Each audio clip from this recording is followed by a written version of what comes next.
Hello and welcome back to another podcast episode of the Otakuology podcast. It's late right now. I'm Otaku Mike, and with me as always is Jen. He's got all the right moves, Graves. Who knew I had the right moves? Not And I. today we are talking about episode 6 of season 1 of Stranger Things, The Monster. So I gotta ask you because Yeah. today when I knew that we were gonna record for this and whatnot, I was expecting you to send me like some clip art of some shit so I could be like, ooh, and I didn't get shit. I mean, I sent it to you like a couple days before. If you go back and look at our conversation we had, I'm gonna have to look because I don't remember you sending me It's anything for this one. it's I not remember it for as the last one, but it's not as creative as the Flea and the Acrobat. I will say that, but it's oh, just like I think it was just like generic.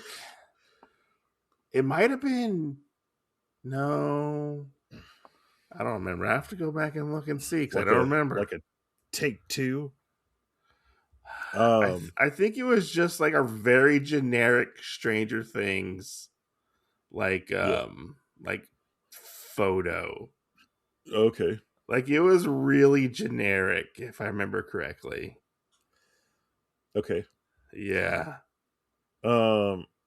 Well, I'm gonna jump the gun on this because usually I know that we wait at the end, but Yeah, I'm because gonna it tell was like you. the Demogorgon 11 and I think Joyce. No, that's Mike on the cover, I think. Okay. Yeah, Okay. it looks very generic. I thought I thought it was we were getting an image of just the Demogorgon by itself. I don't know why I thought there was gonna be something else, or there wasn't. There was other stuff on there. I don't know. For those who are Um. wondering what are we talking about, I've been using Chat GPT to create our thumbnails, but I use very little information, so I let them run with their weird AI imagination. Yeah. Which And for anybody for we anybody that got wants to know why we have to do that, it's because we're poor and we don't make money that much off of this. we had a comment the other day Yeah. where side tangent side tangent. We had a comment the other day where somebody asked, "Why are we getting random episodes on the podcast feed of Bob's Burger?" Do you want to explain that? Why are we getting rent? Who asked this question? Do you know the name? I do, but I'm not going to say it on the podcast. Oh. So why are we getting a random thing of Bob's Burgers on the podcast? Listen, everybody likes a good burger, even vegetarians. They have veggie burgers. Why not spread a little burger love into our podcast? There you go, short and sweet. No, but what's the actual reason? Oh, the actual reason? Yeah. Because they were recorded episodes that I did before, and Mike said, "Hey, buddy, let's just put those back out." And I was like, "Yeah, sure. I'm not going to argue that." And So, people seem to somewhat to enjoy them as like bonus episodes. I will say though, like for anybody that is listening, that I find it very hilarious that you were like, "Hey, do you care if I put these back out?"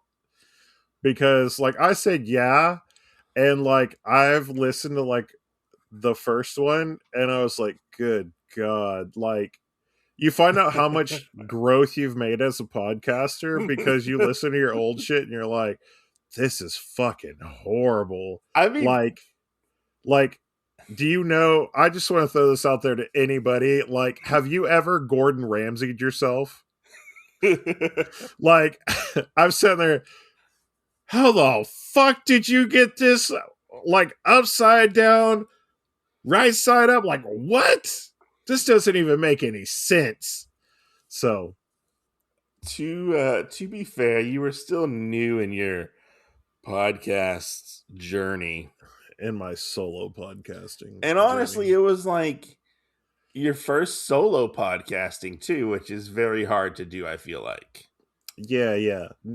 No, because I think if I did one of those now, it would be a lot better. Like even Um, even I struggle with solo podcasting sometimes, and I do one by myself. yeah, You yeah, know, yeah. And I mean, I think we've both made a lot of growth in that because, like, if you take a lot of our earlier stuff, it does look like it does look that way. I mean, even sometimes our old YouTube videos, like I go, good God, look at those kids that we used to be. And of course, like we weren't obviously kids, but it makes me feel that way. Like I'm like, who were these kids that tried podcasting way back then? And you know, uh, they didn't know like the simple things of like things that you and I know. Like even simple little tricks. But it just makes me laugh sometimes. So uh, if you want to know that, at some point we do plan on possibly having like solo-ish ones to fill space of like maybe a show that I don't want to necessarily watch or a show that Mike doesn't necessarily watch. That's just kind of short and sweet that we can put out there like that.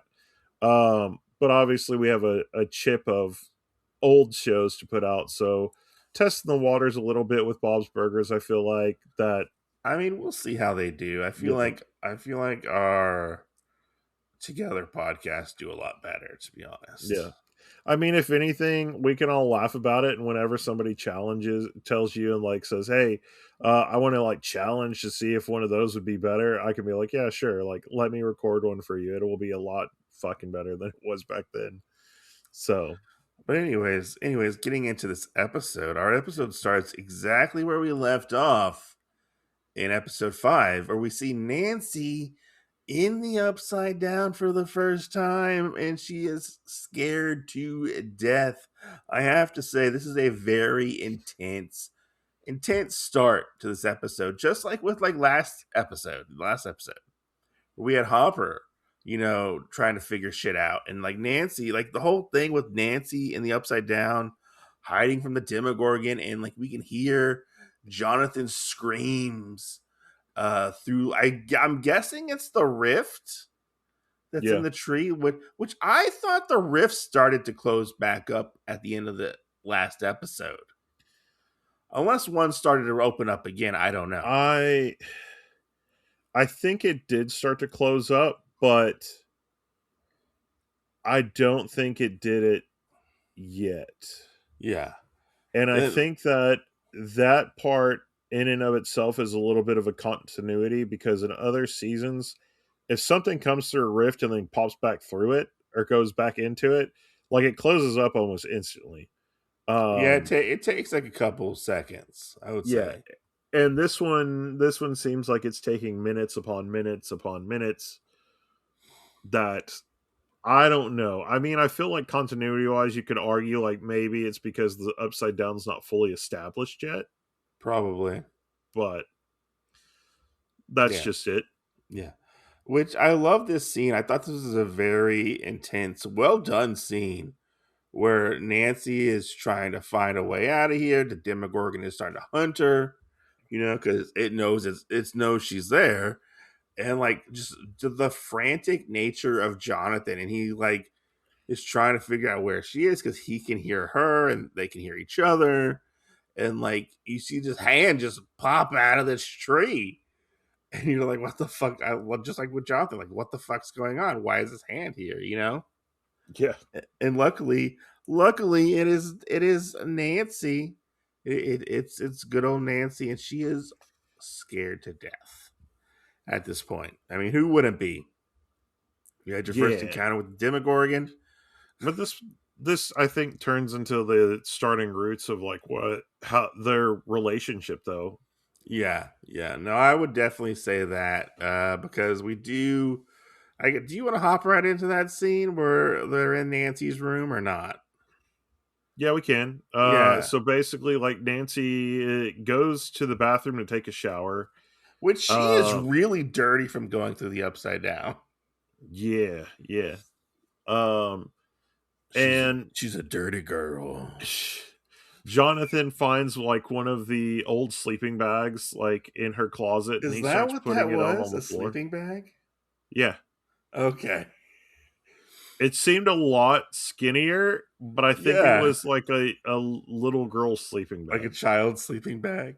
Yeah, yeah. Which Um, I have to ask. So at this point, Jonathan is just sleeping with this gun.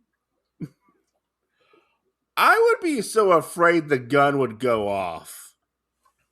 I Unless like they have mean, the safety on, but like he sleeps with it in the sleeping bag, he puts it under the pillow at one point, like he's just willy-nilly with this gun. yeah, I mean continuity. Um, he had plot armor. It wasn't going to go He off. had plot armor. Yeah. Um, no, I just uh yeah, it was a sleeping bag, and I just imagine that it should have been a little bit bigger, but I guess not. I'm But surprised he was able to fit in it. right, right, because it just looked like a blanket that was kind of folded over. But um, we get that, and we have where basically like Nancy comes in, she lays down, she just is like, "Hey, can you just actually just come up here?" So she Yeah. wanted him to lay in her bed with him. Uh, basically like for the protection aspect. And of course, he's a good guy. He just laid down beside her above the covers. Above the covers to make Above sure the he's a good covers. guy. Which the only thing that we did miss is when they came back, like Steve was going to come check on her. Yeah. Oh yes, because we And got the that part where Steve was getting teased by the other characters, yeah. like his And so he friends. actually like climbed up like he did the first time to her window and saw her in there with Jonathan. And that ends up turning into a whole thing now where um later on we'll find out plot hole is that they have now labeled Nancy as a slut. So Yes, yes. I forgot that that even happened. Like yeah, I forgot that that was a whole thing. Like Steve like really jumped to conclusions on that yeah, that yeah. part. When we get to it, we'll talk about it. See, and I think this part is so subtle. Like I didn't even think about it either. Like I knew the what they did at the movie theater. I knew the fight in the alley, like things like that. But I almost feel like I completely forgot like that he came and checked on her because I was like, doesn't he just know that she's with Jonathan? I don't think But he knew that she was with Jonathan. no, no. And the other thing is like he didn't see him like going at it or anything. I mean, they So were just like sitting on the bed. yeah, yeah. I So think he had I maybe like don't. his arm around her, maybe. Yeah. So like I think this is just one of those things like Steve doesn't know enough about Jonathan to know that he wouldn't try anything, and it's just that bully mentality like you never gave it a chance almost Yeah. to like know. Um But I mean, the other thing is like I don't know why he couldn't because he's seen it a couple times already. Honestly, of why he couldn't have been like, well, maybe that they're kind of coming together because of the shit that happened. Like, Barb's gone and Will is gone, Yeah, I and don't why they couldn't consolidate each other. I think Steve very much was in his jealous rage moment at this time. Yeah, yeah, Like he just saw like some guy swooping in on his woman and he was like, we're not going to have this. Like, like yeah.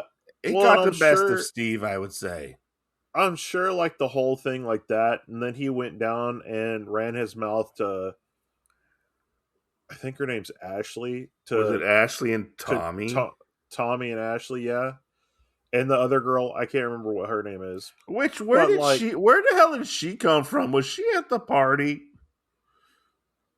the other one. Yeah, because I was like, who the hell is this girl? No, so that girl is the girl from episode I want to say 3.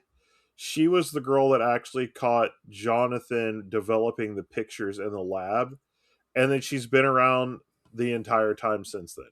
Oh, okay, okay. So I Gotcha, don't know gotcha. if her bringing that up was like her in, It made her part of the popular crowd. Yeah. But I'm just kind of like, she's been around this entire time, and uh, kind of jumping forward a little bit with the alley scene, like she's there too. I Hmm. almost kind of feel like even before this whole thing, like Steve sees this thing with Nancy, that either him and this other girl kind of almost have something going on, or Tommy has something going on with her, and That's a good question. Yeah. maybe her, Ashley, and Tommy are almost like a throuple, kind of, sort of, Oh, like, like a tripod. yeah, because I mean, how many how many times do different people get brought up that like Steve supposedly hooked up with? You know what I have to say? I hate these characters. Tommy and Yeah, Ashley? yeah, I hate them. They're annoying. Oh, I know. And I think Tommy's been in other stuff too, like other movies and things that you and I would have seen, and his face always gets me. Like, whatever he was in, he was a douchebag in that, and so every time I see him and I see him in Stranger Things, like, I hate the guy. And We, uh huh. I mean, it's just, I hope I never have to run into that actor out in the wild at all, You because I probably definitely won't. feel like I would instantly be like, I'm not going to save you from a burning bus. I don't know why I hate you, but I hate you. I mean, you probably won't ever see him in the wild. That's true, but who knows? But we end up leaving this part to actually go to Hopper and Joyce. They're actually talking about like what Hopper saw in the Hawkins lab. To where like, did you find Will? I found this room with this kid's bed and a tiger, and I think like a picture. Yeah, And Joyce is like, was it a stuffed good animal. drawing? Was it a good drawing? It was a fucking kid's drawing. What do you mean it was a good drawing? And it's like she puts it down on the paper, like she shows Hopper Will's drawing, and Hopper like puts two and two together. Maybe he was looking for somebody else. He wasn't looking for Will. Where Yeah, he starts to put the stuff with that happened to Benny and stuff like that, and stuff he found in the newspaper clippings about this young woman. I forget what the young woman's name is. Terry. Terry? Terry, yeah. Yeah. And they go to actually find Terry. Which, let me ask you this. Uh-huh. When we saw Terry at this point, did you think that Terry was worse than she was, or was better than she was in season 2? Yes. Because like she was Yes. actually like kind of doing, even though she wasn't talking, she was kind of doing stuff, because in season 2, from what I remember of her, is she was almost like a fucking vegetable, and then just Yeah. muttering the same shit over and over again. And I'm sitting here watching this episode, and I'm waiting, and I'm like, oh, she's gonna mutter the words. She's gonna mutter the words. She didn't say fucking shit. No, she Like, didn't. she just sat there like looking at him, and I was like, the last time she didn't even like look at anybody. She just Uh, kept staring and muttering. I think she was like watching The Price is Right as well. Yeah, yeah, Which it's she hits it right on the nose. Like she tells them exactly like they don't her sister doesn't want to believe it, but because her sister thinks she got experimented on by the government with like LSD and stuff and put in yeah, like the sensory tanks. And yeah, so that's why like her brain is fried. And she kept believing and believing that her daughter Jane would come back, but we find out that they are told she has a miscarriage, I think at 3 months, if I remember correctly.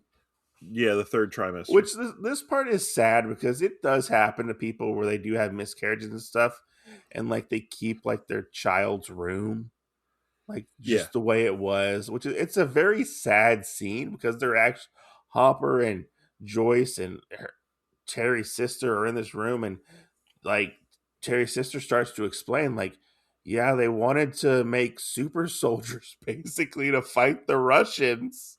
I think yeah, it yeah. was, which she's not wrong.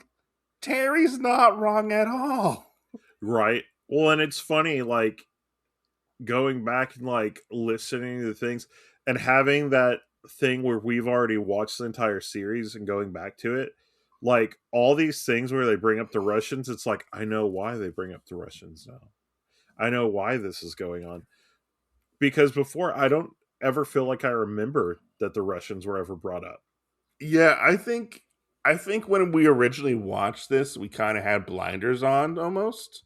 Yeah, yeah. Cause like I remember watching season two, or is this season three they come into the picture? The The Russians? Russians? Yeah. Yeah, at the mall. At the mall, yeah. I remember that feeling like it came out of nowhere. Yeah, yeah. Like No, I agree. I don't feel like ever when I originally watched this, like even picked up that the Russians were even a part of this. Yeah, yeah, But like it makes so much sense nowadays yeah. that I completely agree with you. both the US and the Russians were both trying to get to the upside down. Almost like the Russians and the US in space battling to see Well, who first got if into you'll space. allow me to go Okay. down a road real quick, I don't think that the Russians originally tried to go to the upside down. Okay. I think what fueled it is that at one point the Russians probably did help the United States in this. And whenever this happened and they saw that there was potential, that's when they were like, hey, we're going to cut this out. We're going to cut the Russians out, which is why the Russians knew about all these experiments Mm. because they didn't have their own lab. They didn't Yeah. know anything about it. And how would they have been able to do any of it without having anything from the Hawkins lab to begin with? That definitely is a very interesting theory, I have to say. But uh going back into this though, uh I feel like the saddest part of this thing that we have is actually when Hopper and Joyce get back in the car. And Oh yeah. it's where Joyce brings up that basically like um Terry Ives has been looking for her daughter for like 10 years and now we're certain that possibly that was her that pulled up with the when Benny's death happened, like I think they said 3 weeks ago. Yeah. But it's been No, no, over 10. it was a week ago, I think. Okay, okay. Yeah. Um, but they Hopper's like, she's been looking for 10 years and got like a little light at the end of the tunnel on that. And he said, I'd love that opportunity. And that like hit me like a train because Oh like yeah. and especially like we don't know that yet. So I feel like it's a part of this that actually came out too early, so to speak. Because like you really understand it more so like at the end of season one when we get into season two why that hits home more, but it's the fact of Hopper's never going to get that opportunity because his daughter passed away, and Yeah. it's not really just thrown out there for you to understand that, and I think that's something like we mentioned it I think a couple episodes ago that you and I really just thought that like the mom had taken her for most of Yeah. season one. We didn't know that there was more that happened. So that one, I think, like I said, it hit more rewatching it than it did the first time. Yeah. I think it took me a while to pick up on that she actually like passed away Yeah, and stuff. And like he was still holding on to that in a sense. Honestly using 11 as like a surrogate yeah, um like replacement for Sarah. And that becomes a big thing later on. yeah, yeah, Like even prevalent throughout like the last season. yeah. Yeah. No, I agree. I agree. Yeah. Um, but then we jump into kind of part of the other stuff, like Mike trying to figure out where 11 is because He 11 has a temper tantrum. has gone. Yeah, she's gone. And I think it's funny how 11 has a blanket for it. Like, stick with me here, right? I think 11 has a blanket for it because she knows that Will has Fort Myers. Oh yeah. And the reason why it seems like it's so protective is because of that, but it's actually her projecting that. And just like we saw the whole thing where later on when will bust it down, I think it could have almost been a thing of foreshadowing that when he got upset, that's how Mike ends up taking down Eleven's blanket fort. Mm, mm. Right? Yeah, he does get upset, and like Dustin shows up, and they're like, Mike's like trying to be like, yeah, it was all Lucas's fault. Lucas did everything, and I feel like Dustin is very much the like uh, the sound one in this group at the moment, to where he was like, no, like y'all all fucked up, y'all Yeah. all fucked Yeah. up.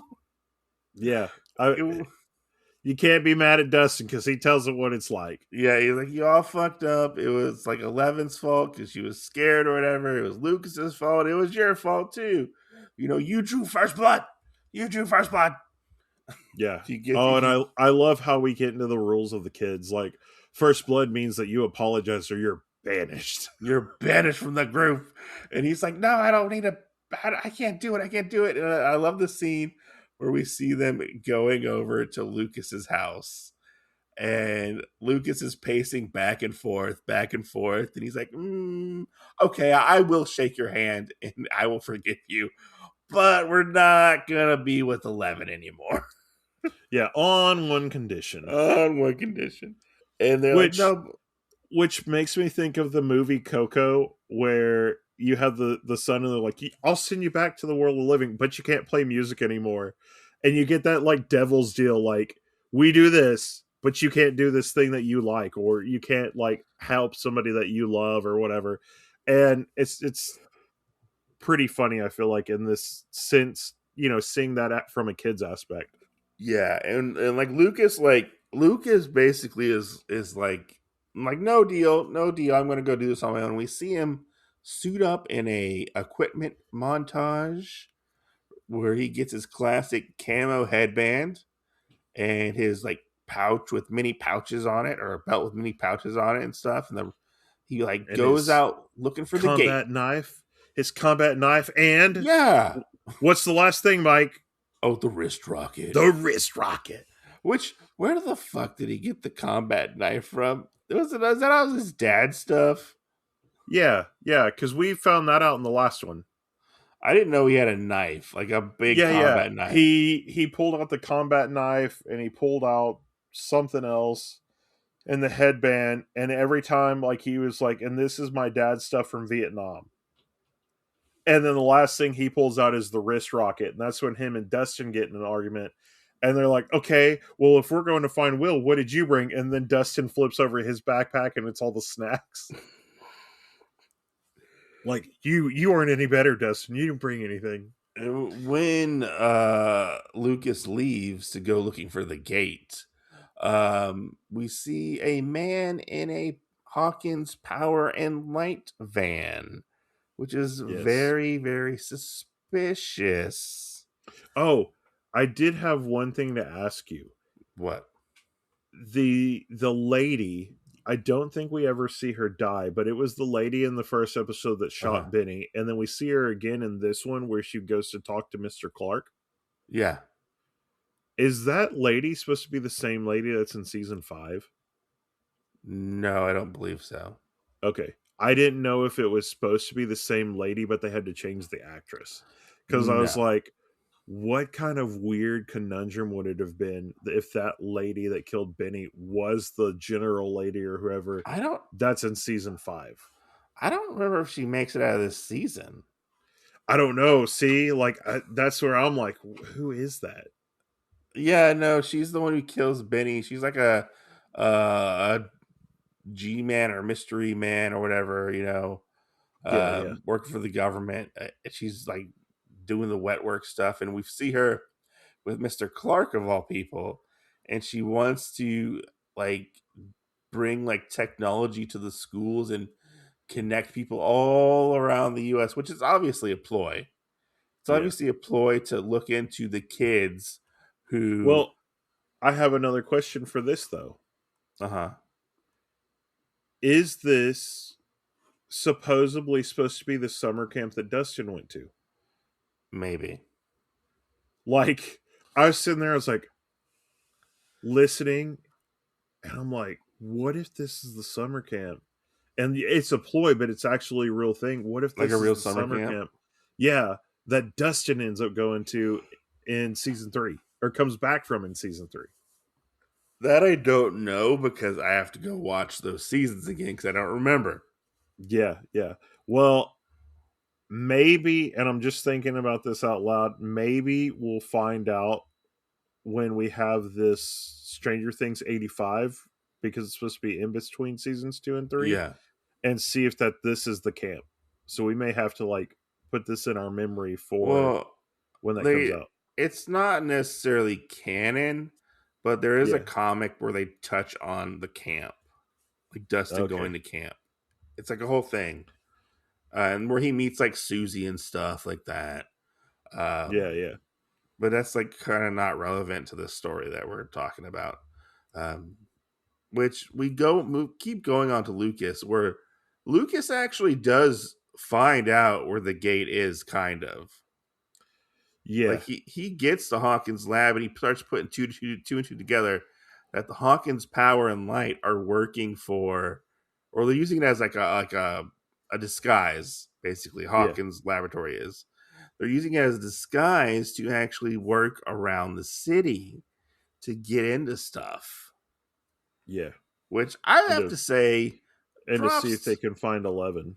Yeah, props to Lucas for doing shit himself. I know we kind of give him like a hard time a little bit in this first season, but like he really Well, does figure things out you gave him a himself. hard time this I gave first him a hard season. time, yeah, because he was a little shit. Okay, he was a little shit. Okay, I'm not Yeah. gonna lie. And the props to him and like the know-how and the gumption to actually get out there and look.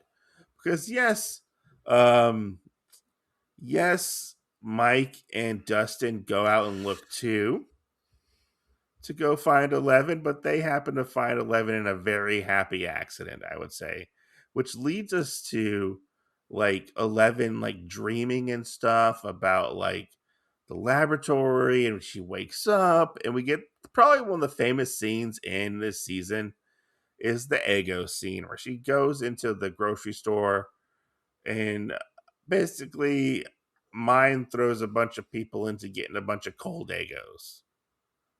Yeah. My question is, did she just eat those Egos cold? Because she like is munching on them for quite a while. I think so. Cuz she does have a bunch of like cold Eggo boxes behind her, you know, after that whole thing. Um which, I mean, we did get the little jump right before that where she touched the Demogorgon, and we Oh find yeah, out that's true. That's true. Yeah. how the gate was opened. Yes, she apparently had like she was in the sensory tank and she touched the Demogorgon, which caused her to freak out and open the gate. I think it was. Yeah. Which we find out later that she might be the monster. Ooh. Ooh. Double meaning right Which there. which also, looking at this after watching the other seasons, do you really think she was the one that opened the gate, or that they were waiting for that to happen for the gate to be opened? Oh God, I don't know. I do not know. Because I know she says, and I mean, I waited for it. I waited. I listened to it. I rewound it. I went back to try and like figure it out. Where she said that I opened the gate and everything. Yeah. I almost like it. How it's said, it doesn't really sound like she could have personally been the one that opened the gate, but that she caused the gate to become open. I mean, that's possible. She might have caused the gate to become open. Like you like Yeah, had that crack form in the wall, like how we saw like Will's like wall like get yeah, pushed out and yeah, stuff and whatnot. Like so like, yeah. you know. Well, and I think it's just one of those things like we'll probably never know, and I will say that it's probably because of the timing, because like if we went back and were able to say like the events, I think, of season 3, where we actually see like her and number one or Henry's like interaction. Yeah. I think that would kind of tell us more in this. But at the current thing for season 1 and only having the knowledge of this, I can't really say yes or no to that. Yeah, true, true. I think it was possibly like maybe like a happy accident, I would say.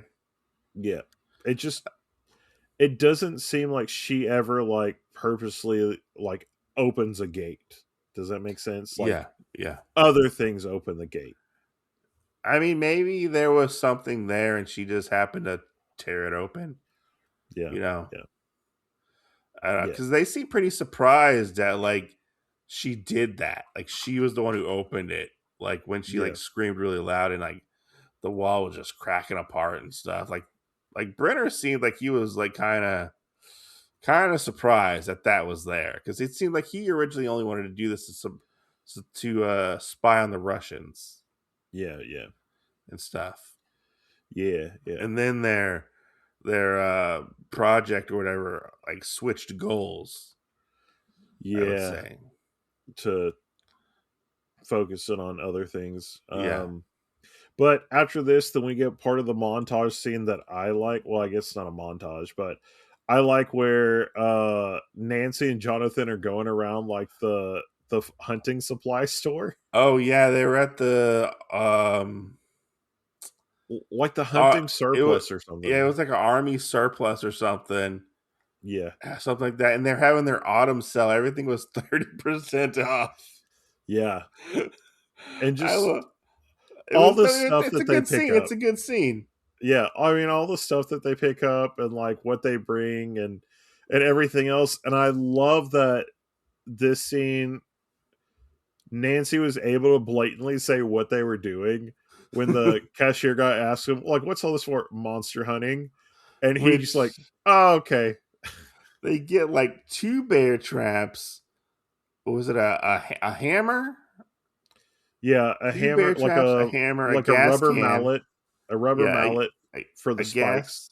a gas can, spikes, and like 4 boxes of ammo. I think it was.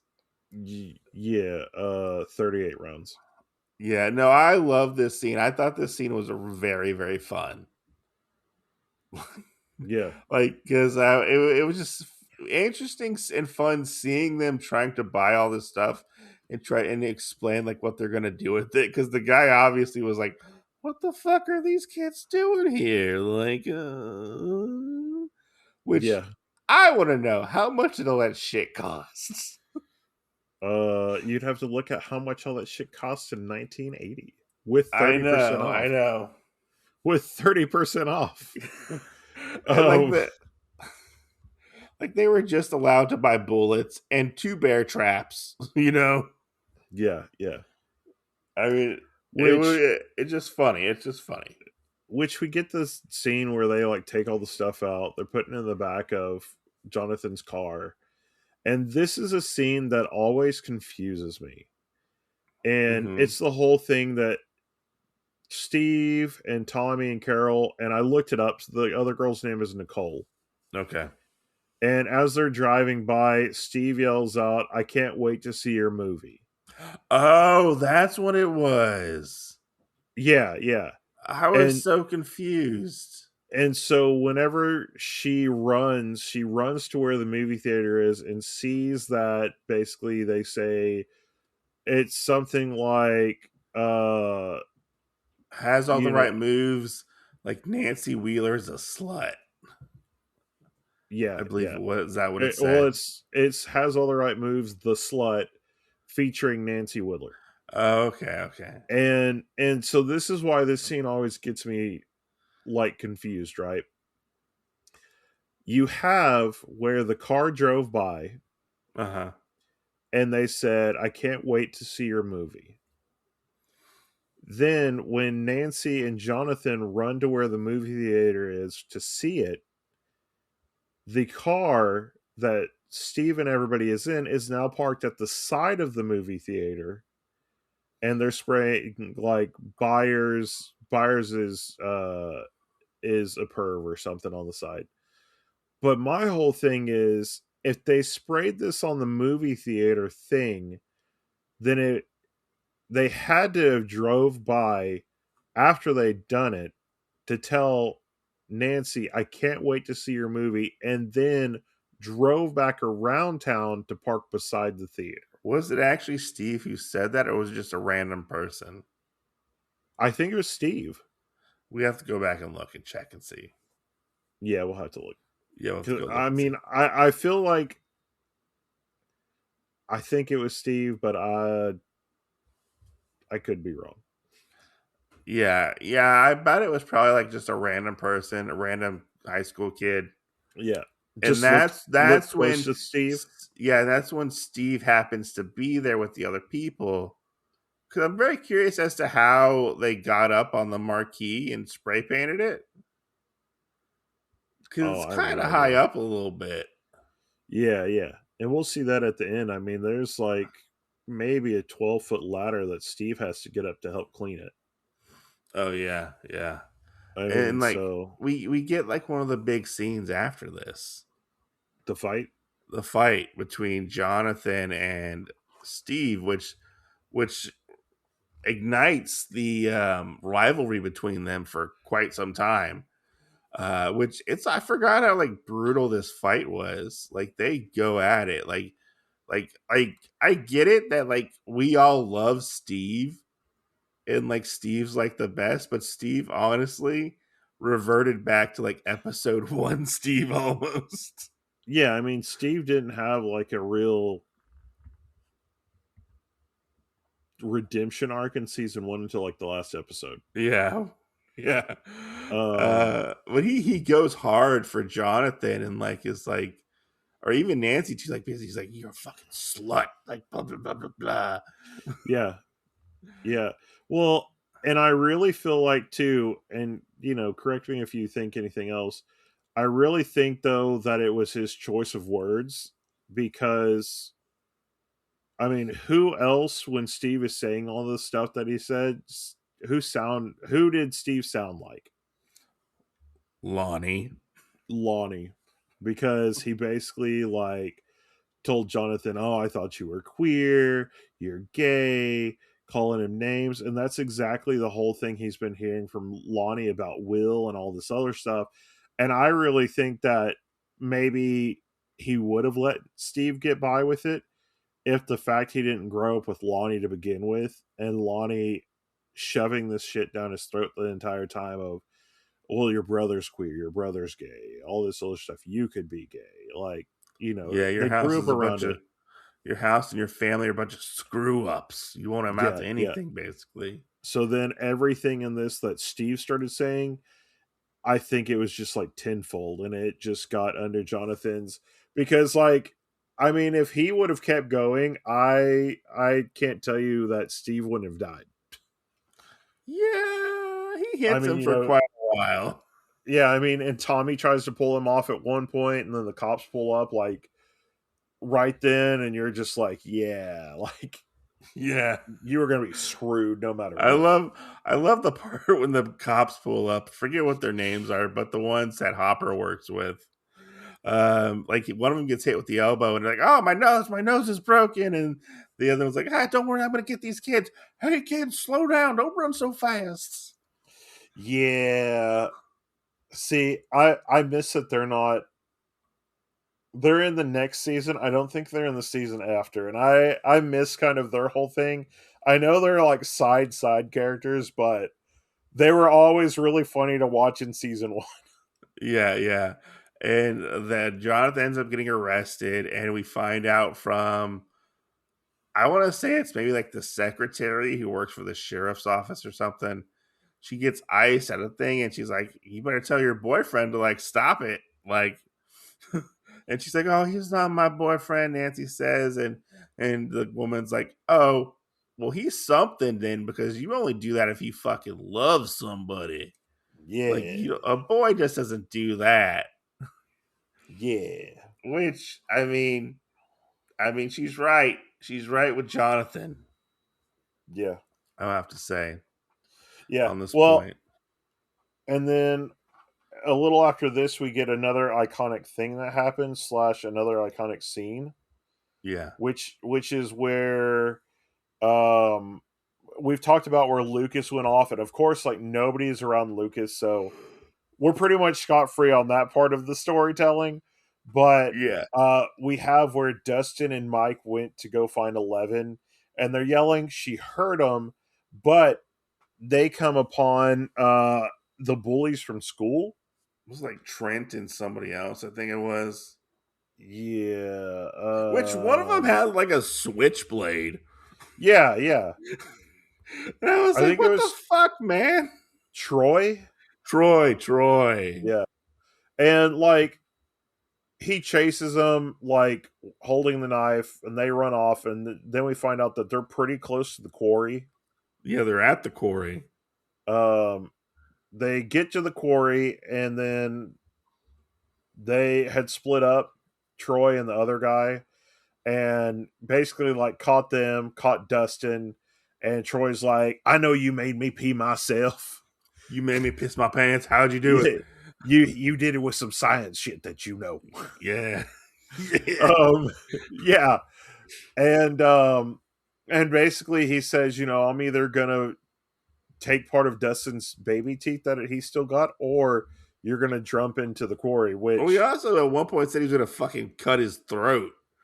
that's true too. I Yeah. was like, that's some like fucking Stand By Me shit right Yeah. there.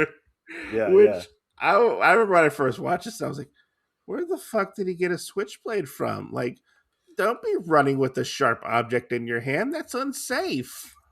Yeah.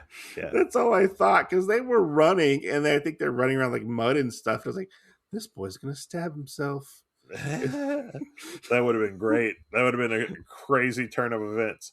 Um no, I always imagine it. What's the movie called? The Outsiders? Yes, that's what I thought too. Yes, That's one of the things that I always imagine in this scene. Like, okay, you pulled this thing out, and now you're threatening him. And I just want him to like look at Mike one time and be like, "All right, come at me, pony boy." dude, like what a deep cut. Like The Outsiders is like one of my favorite movies. Oh no, shit. Yeah. I did for the podcast. Well, we gotta watch the extended cut, like the Ultimate Edition. We'd That's have to like find it. accurate to the actual book. Okay, We'd have to find it. I had to. it's read on that it's book, on damn it. HBO. It's not hard to find. I had to read that book. God damn it! I did too. I had to read it. I had to read that book, and I had to read Holes, in middle school. I think it was. I don't think we had to read that one, but it was. I did end up reading it, but I don't think it was mandatory. Yeah, like it was mandatory. We had to read The Outsiders. But yeah, I mean, The Outsiders. And is there another one that's kind of like that was on the reading list you used to have to read? Oh, I don't know. I don't remember. Okay. I feel That was like a there long was time one ago. other one that was like Outsiders and something else like that you had to read. Yeah. But we have this where like he basically tells Mike like jump off the ledge, which I mean, if we know anything, it's basically a death sentence. If you jump off the ledge into Oh the quarry, yes. like it, like It's like there's hitting. It's like hitting rock. yeah, and we Yeah. found that out from Hopper at one point. I think it was to one of the deputies, Yeah. He was like, I think I could survive that jump. He's like, no, you can't. and he was like, such and such said that he did, and he was like, the same guy that's like drunk all the time. You sure you're gonna say that that's who did? Like somebody had told him the story, Yeah. but Yeah. obviously he does it because he wants to save Dustin, and they all three of the boys end up running to the edge of the thing and looking over, and Mike is hovering in the air. They're kind of like, oh shit, he actually did it. Yeah. As he gets pulled back up, and 11 sets him on the ground, and then she basically like does all this stuff. She knocks the other boy on the ground. She breaks Troy's arm, which well deserved, honestly. Yeah. And then at least she broke his arm and didn't like break his fucking neck. Yeah, that's true. Like she likes to do with people. Yeah. One of the, I feel like, iconic scenes in this is the part where the boys are running away and Dustin goes, um she's a superhero, I think is what he says, or And she's got she's powers, our friend. she's our friend, and then he says something else with it, she's our friend, and I can't remember, Yeah, but it's it's that something. line, Yeah. that line's pretty iconic. And then of course the whole, like, where she passes out and wakes back up, and it's the hug scene with all of them. I mean, that's pretty iconic I for this. love the scene where like Mike's hugging her, and then like, it just made me laugh. Where Dustin comes and he's like, "Oh, I want to be included. Let me get in on this Yeah, hug." yeah. It kind of seems like any movie that has like a bigger like creature or monster, and they like two people are hugging, and it's like, I want to get in there, and Yeah. Um, but we got that. We got where they came back home, which is right at the end. They come back home, and we see the same van. Hmm. Sitting there, he calls in like, "Hey, this is where everybody is," which we had kind of already like seen that they released a bunch of these electric trucks whenever Lucas was in the tree. Yeah. Uh, and they go to the side of the house, they go in the basement, which, this is one thing that always throws me off in this scene, is I'm always like, why isn't the door locked? And then I'm like, this is a different time, nobody locked their doors. Yeah. Yeah. Yeah. Which I mean, people were going through like Will's house at one point, planting shit and stuff or looking for stuff. So Yeah, like you yeah, could kind of go in anybody's house if they were home. To be honest. yeah, yeah. Yeah. But what did you think of this episode? uh well, this episode's like number one for me out of all the ones we've It's pretty covered so fun. far for season one. I like it. I think there's a lot of things that happen in it. I think it's just a really fun episode. That leads us into the next one, because I if the next one doesn't take the one spot, then it will for sure be like number two. I mean, Um, they do have the truck scene in the next episode. this is true. This is true. Yeah. Um, Which I like to call the ET scene, but in reverse. oh, it totally feels like an ET scene. Totally feels like an ET scene. Um, yeah, the only other thing that really like makes me think of all the stuff like going forward with this is that scene with Nancy. And I think it really, like, after watching this stuff that we already talked about, I feel like it really rings true through the entire series.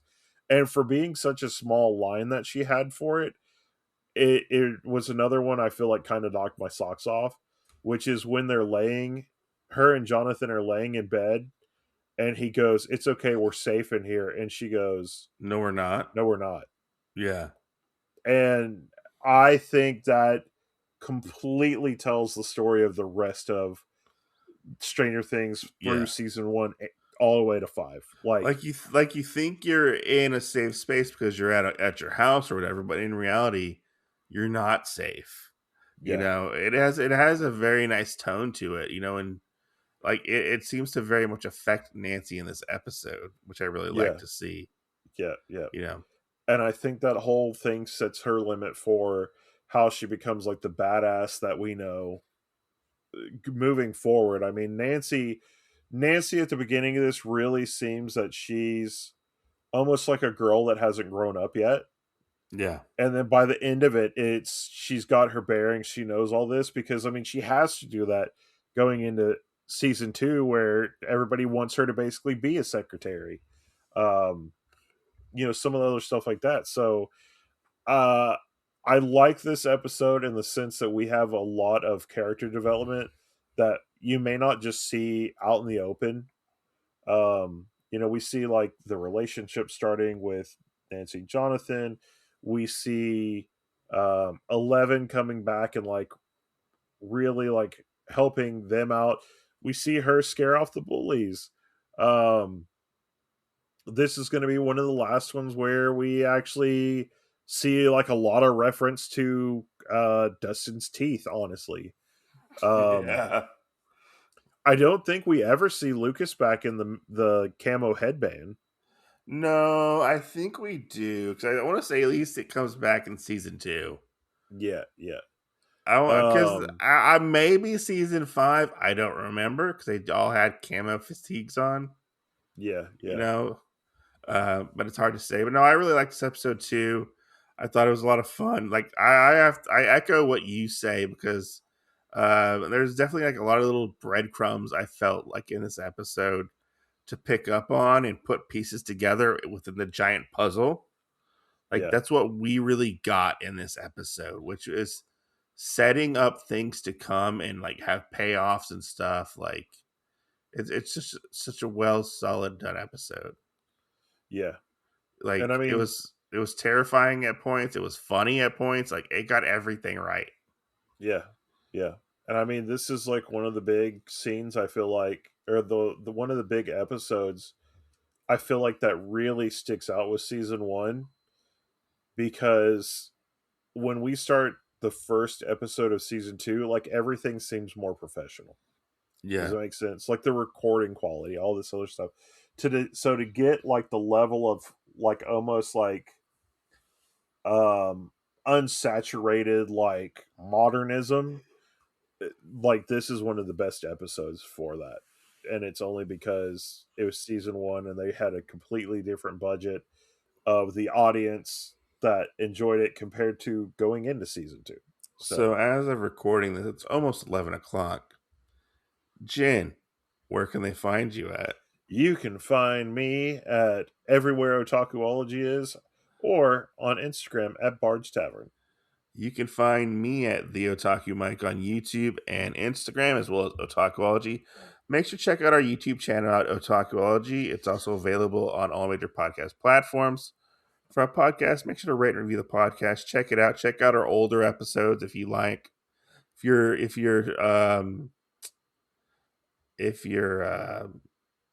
why am I blanking? It's late at the moment. Why are you blinking? I don't know. I don't know where I was going with that.